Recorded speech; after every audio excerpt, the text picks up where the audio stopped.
comes down and clips a wing off of an airplane that you recognize. Yeah. And the airplane goes and lands on an island. It's like, yeah. I mean, Abrams has done an awesome job of making everything he's ever done be all in the same universe, and that is a different panel. But it's the problem with the Cloverfield found footage movie, the first Cloverfield, is that the critics mix it all up with Cloverfield Paradox, which was weird, and 10 Cloverfield Lane, which was like, let's let John Goodman earn an Oscar somehow, you know, he was awesome in this movie. Yeah. So creepy and so good at being like totally not the guy from Roseanne, not the huggy, feely dad.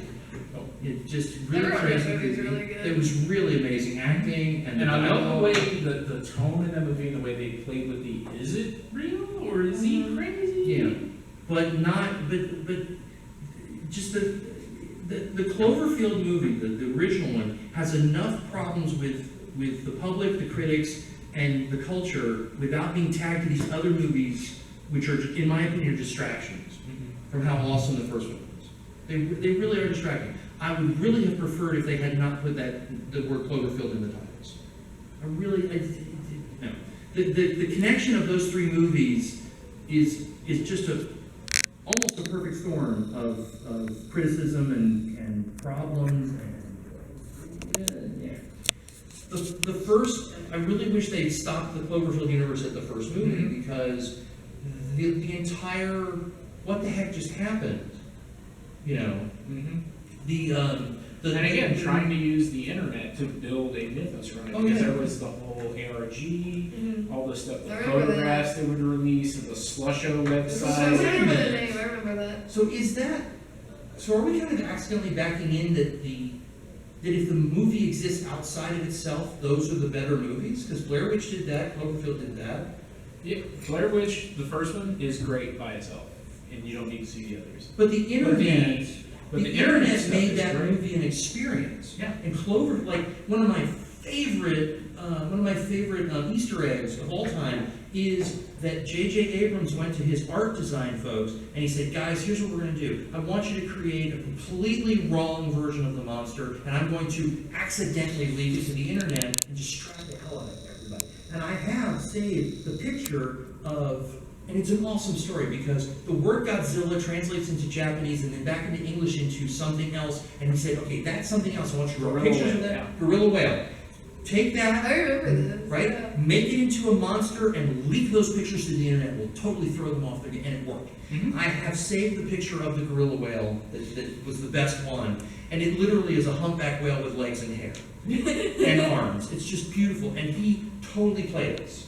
So you get into this movie, you get into the theater, and you're going...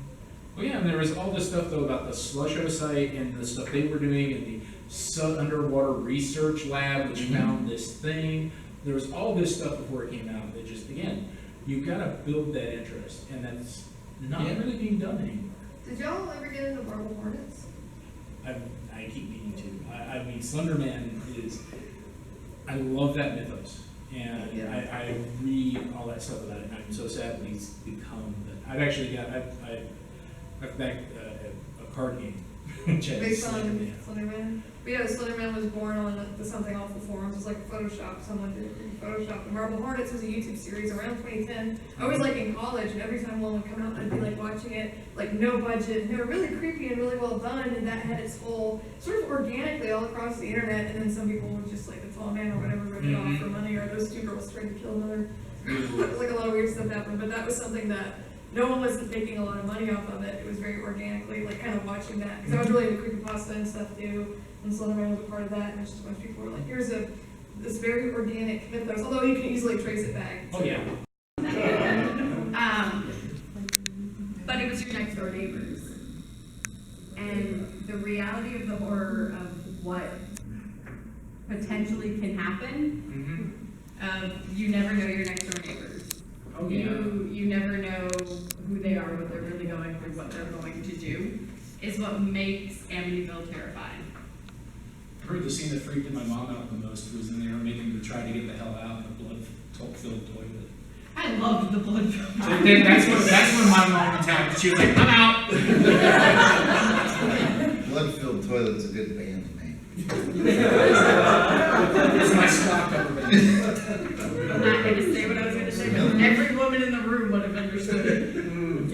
you for the That's restraints. true. Some of the men were able to guess. Yeah. Alright, Alright, What's next? What's next? our next film. Jared's cheating. Speaking. Peaking. It's somewhere between 5 and 7 senses. Oh. That's nice, Is 1990. I see a twist. Bruce Willis was there. 1999. What's amazing about this movie? Oh, spoilers. Well, I will touch off on that too. The main thing about this movie that impresses me that it still works even if you know the twist. Yeah. It's one of the few where it just informs it and you actually want to see it a second time because of the twist. Whereas most movies where they have a twist like that, it's like, oh, I don't need to see that again. This one, you're like, wait a minute. I You love can that. start to connect all those tiny dots that he laid out. I love the hey, you idiots weren't paying attention montage at the end. But that is also kind of tweaking out what you said to be kind of serious for a second. This is the movie that started spoiler culture. Mm. Yeah. This is the movie where it became a thing of, oh, don't spoil the movie. Interesting. Yeah. This is, and now it's like, hey, did you hear that so-and-so is making a movie? How could you spoil it for me? It's like, I just told you it's coming. This is the big one. I mean, there have been spoilers before this, but this is the big one. Because it is such an amazing, it's a beautifully, visually put together piece of storytelling. There is a moment in this movie, I think it was when he was at dinner with his wife, and she was wearing the red dress, right? Red is right what they. And I was sitting there going, God, these people are, the acting is just ridiculous. And then something in my brain went, what if it's not? And then suddenly I knew what was going on. It was, I don't usually do that. Usually I watch a movie and just go, whatever, I'll figure it out later. But I thought 45 minutes before the end, I was like, and the people around me did not, fortunately for one time I did not go, oh my God, he's dead, and ruin it for 200 other people in the theater. But They just ruined it for all men. I'm sorry, I guess, but there's this moment I'm where, shocked that Derry kept his mouth closed. yes, there's this moment where if you are not getting what's really going on, and you think about how bad the acting is and the dialogue. Because she's not reacting at all. Right. If you're sitting there, wow, this isn't well directed, and then if you give him the benefit of the doubt that it is well directed, all of a sudden it just snaps into place. So that all of the red, all of the little hints, all the little bits and pieces are. The montage is a little kind of pokey, but I like that he did that. Oh yeah, I It's- absolutely loved it because it spells it out for those of us like who didn't figure it out. Yeah. And this is also a movie that helped. I mean, between this and Pulp Fiction, this is what brought Bruce Willis back. He was kind of on the outs. Yeah. Yeah. Let's just put all the four of them in a cage. No, do you remember how well that worked out with Jason? Yes, I remember how well it did not work. Well, Yeah. the winner of the first one should face the winner of the second, and the winner of the third should face the winner of the fourth. So it's Alright, so The Thing versus Little Shop. I gotta go Thing. I gotta go Thing. I gotta go Little Shop. Yeah, no one should be surprised by any of our No. answers. Ask me anything, and if the answer is John Carpenter's The Thing, unless it's what's a bad movie, my answer is gonna be. Yeah. So should we throw it out? And that's part of the reason I love doing these Smackdowns. We do them every year. But there always comes a point where you're like, how can we even compare these two movies? Yeah. And this is one of those prime examples of, yes, we have aliens from outer space who are coming to try and take over. That's where the similarity One does it with ends. song, the other one does it by taking over. I have to say, I would love to see somebody. I want to see the musical version of The Thing now. Yeah, absolutely. It got the blood, it got the blood, it got the blood, it got the blood. Yeah. Well, you never have a song called Who Goes There. Yeah. I would love to see somebody edit the two films together in such a way so that it's. dog? Oh, the blood. Yeah, The blood for Audrey. yeah, exactly. Because Audrey's over there going, feed me, Seymour, and Seymour goes, sure. You know, it's the Thing wins in a fight. I gotta go with the Thing winning in the fight. But just the idea of having somebody edit it together. So there's Kurt Russell going, if either of us has a surprise, maybe we should go ahead and do it right now. And then Audrey goes, sure. I kind of like this idea. Yeah. We get to work on Let's just vote. Because I mean, like I said, how do you compare the two? it. Yeah, So- it's Yeah. So The Thing, Yeah, that's what I thought. All right, so then it is the Mummy versus the Wolfman, the remake versus the original, The 99 Mummy, versus the 40... whatever, yes. 40s 41. Mummy? 41. Thank you. I have it written right here. I have not had enough alcohol for this panel. This panel is usually a lot more high energy than this one is.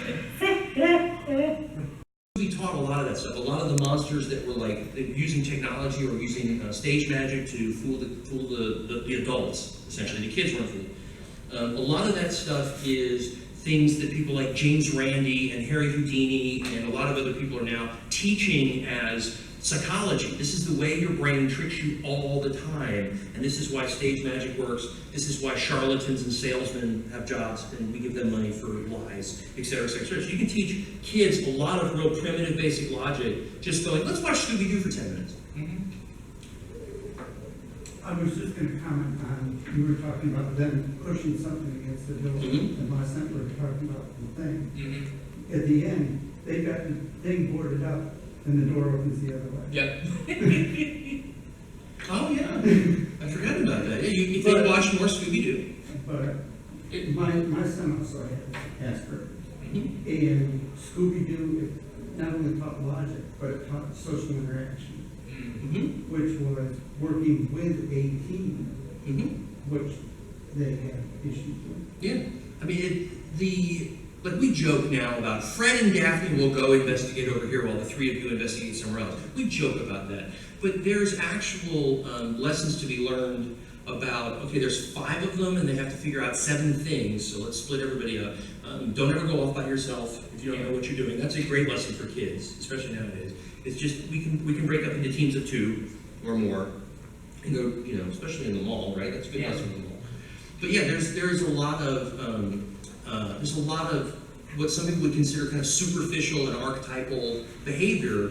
Velma's got the glasses and she's a little nerdy and she knows everything, blah blah blah. But that's based on real people. I mean, hello, and there's lots of us in this building. Daphne's and Fred's reactions to the mysteries and to the silliness of Scooby and Shaggy, and Velma's being, a walking encyclopedia. All those social interactions are absolutely things you can teach to kids because they're repetitive. They're not repetitive in a boring way. They're not flat, but they are true to their characters. And so when you watch 100 episodes of this thing, you really know these people. I really, really know these people. And they're really solidly drawn characters. Again, they're not deep characters, but there's enough there for everybody to hang their hook on. You have Fred the leader, Daphne the support, Velma the brain, Shaggy and Scooby are your comic relief, but they also are not dumb. That's Scooby dumb. I actually, in high school, I actually hung out with a couple of guys that were basically Fred. They were tall and handsome, and they were on the football team, but they weren't. What? They had an ascot. No, the ascot was out of fashion by that time. But they weren't, pardon the expression, assholes. Right. So I actually did a reading language lab in school for my SATs, and these guys were in the math lab right 7 feet away because it's all in the same room. So while every once in a while I was in there, I would help them with their math work, and they were like 3-4 years older than me. So I had these, high school. I had these gigantic football player friends in high school, and they were the Freds. They weren't jerks. They were nice, and they were very popular, and they were kind of in charge of the school at that point. But so Fred isn't fake. No. And Velma was super empowering for the era where it came out. The smartest person in the room is the girl that nobody would have expected. Yeah. She was really smart, and they didn't. There wasn't one of the things I love is that her relationship with Daphne. There was no cattiness between them. There was no I'm the pretty one, you're the smart one. They were friends. Everybody was. That was the other thing is everybody on that team was equal. Even goofing off Shaggy and Scooby were considered equal members with everybody else. There was no bullying. There was no picking. None of that crap. When did Fred ever turn to Shaggy and go, no? Yeah. Never. He never did. I mean, they were very different people, but they were definitely all friends. Yeah. And good friends, not, Yeah. And They cared about each other. Yes. And they never bossed him around. They had to convince Shaggy and Scooby to do it. It wasn't like you had Yes. to, it was, Right. please. Well, They would bribe them, but Yeah, yeah. you can get a talking dog to do anything with enough Scooby snacks. Exactly. Yes. You can get me to do enough things with a Scooby snack, I mean. And that brings us to Shakespeare, Yes. which is Shaggy and Scooby are straight up honest cowards. Oh, yeah. They are cowards. They're honest about it. They're like, nope, not gonna do that. Nope, give me the drugs and I'll do it, but I'm not doing it without the drugs. The Scoob, what was in the Scooby snacks? Come on, they were hash brownies. Come on. Well, there's that No? the evening panel of the adult side of Scooby Doo maybe next year, but we're We should do an R-rated White Scooby Doo sugar, panel. which is highly addictive. Yeah. Hmm? Mainly White sugar. sugar, because it's highly addictive. Well, originally, Scooby would eat a lot of things that a real dog might. Yeah, the Like Scooby sausage snacks and were whatnot. basically a dog treat. Yeah, but it's when Casey Kasem, when he took over as Shaggy, he was a vegetarian, and they made Scooby a vegetarian. That's when he starts sticking to, a lot of stuff you really shouldn't give a dog, like cakes and ice cream. Oh, yeah. Oh yeah, chocolate bad for those. But yeah, no, so Scooby snacks started off, I think originally, They came in a box. They were dog treats. oh no, they were, but originally, like Shaggy would just put his hand in the dog treats and he would eat them anyway. He thought they were, right? So that was the He first. didn't care. He didn't care. He was like, oh, you They guys. just taste good. I'm eating them. And so then they kind of morphed into being a human snack that the dog was allowed to eat. And then it didn't take very long for them. I just go with hash brownies. I know they're not, but in my head that makes more sense for them to be hash brownies. So the Scooby snacks are bribery. I love that in the modern age, kids are going, wait, they got them to go into the haunted mansion with one cookie? No, it was always more than one. Was it two? With It was two? always, would you do it for 2 Scooby snacks? Oh, yeah, that's right. They would Yeah. negotiate. So you can teach children negotiating skills with Scooby snacks, right? We're just learning all kinds of educational stuff from Scooby. But anyway, so back to my point about them being cowards. They're not hypocrites. They're not inconsistent. They're not unreliable. They're not the coward that's going to throw their friend under the bus. Exactly. They are honest and consistent. We don't want to do that. We're scared.